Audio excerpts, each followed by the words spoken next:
उज्जैन के महाकालेश्वर ज्योतिर्लिंग को कौन सा राजा ने पुनः स्थापित किया था और इतिहास से जुड़े कहानियों के बारे में जानकारी देने वाले हैं।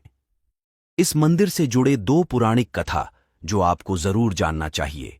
नमस्कार, मैं देव, आप सभी का स्वागत है नॉलेज ऑन में।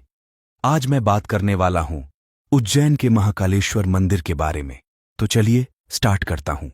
मध्य प्रदेश के उज्जैन में पुण्य सलिला क्षिप्रा नदी के तट के निकट भगवान शिव महाकालेश्वर ज्योतिर्लिंग के रूप में विराजमान है।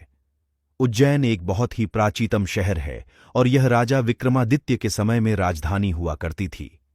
उज्जैन को अलग अलग नामों उज्जयिनी, अमरावती, अवंतिका नामों से भी जाना जाता रहा है। उज्जैन का महाकालेश्वर मंदिर, जो सभी 12 ज्योतिर्लिंगों में तीसरा बेहद खास ज्योतिर्लिंग है, महाकाल को उज्जैन का राजा भी कहा जाता है। भगवान शिव पूरी पृथ्वी पर अलग अलग स्थानों पर अनेक ज्योतिर्लिंगों के रूप में विराजमान हैं। इसलिए उज्जैन को मंदिरों का शहर भी कहा जाता है और पुराणों में इसे 7 मोक्षदायिनी नगरों में हरिद्वार, वाराणसी, मथुरा, द्वारका, अयोध्या और कांचीपुरम में से एक माना जाता है। उज्जैन की क्षिप्रा नदी के तट पर सिंहस्थ कुंभ मेला हर 12 वर्ष के उपरांत मनाया जाता है। इस दिन यहां एक साथ 10 प्रकार के दुर्लभ योग बने होते हैं, जिसमें आपको वैशाख माह मेष राशि पर सूर्य, सिंह पर बृहस्पति, स्वाति नक्षत्र, शुक्ल पक्ष, पूर्णिमा आदि सभी चीजें एक साथ देखने को मिल जाएंगी। महाकालेश्वर ज्योतिर्लिंग का अपना एक अलग ही महत्व है।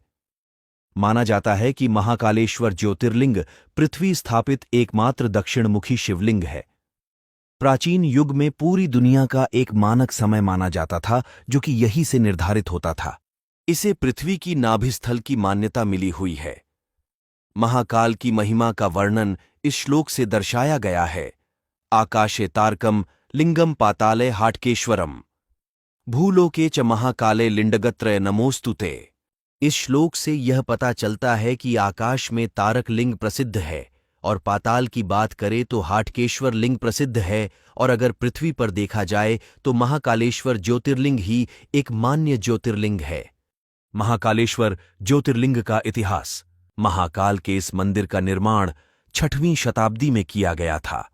अगर इतिहास को पढ़ा जाए तो पता चलता है कि उज्जैन में 1107 ईस्वी से 1728 ईस्वी तक यवनों का शासन हुआ करता था। इनके शासनकाल में लगभग 4500 वर्षों की हिंदुओं की प्राचीन धार्मिक परंपरा व मान्यताओं को पूरी तरह से खंडित व नष्ट करने का भरसक प्रयास किया।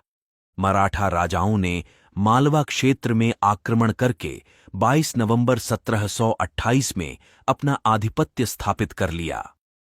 इसके बाद उज्जैन का खोया हुआ गौरव पुनः लौटा और सन 1731 से 1809 तक यह नगरी मालवा की राजधानी बनी रही। मराठों के शासनकाल में उज्जैन में 2 महत्वपूर्ण घटनाएं घटीं, जिसमें पहला महाकालेश्वर ज्योतिर्लिंग की पुनः प्रतिष्ठित किया गया तथा यहां पर क्षिप्रा नदी के तट पर सिंहस्थ पर्व कुंभ मेला स्नान की पूरी व्यवस्था की गई।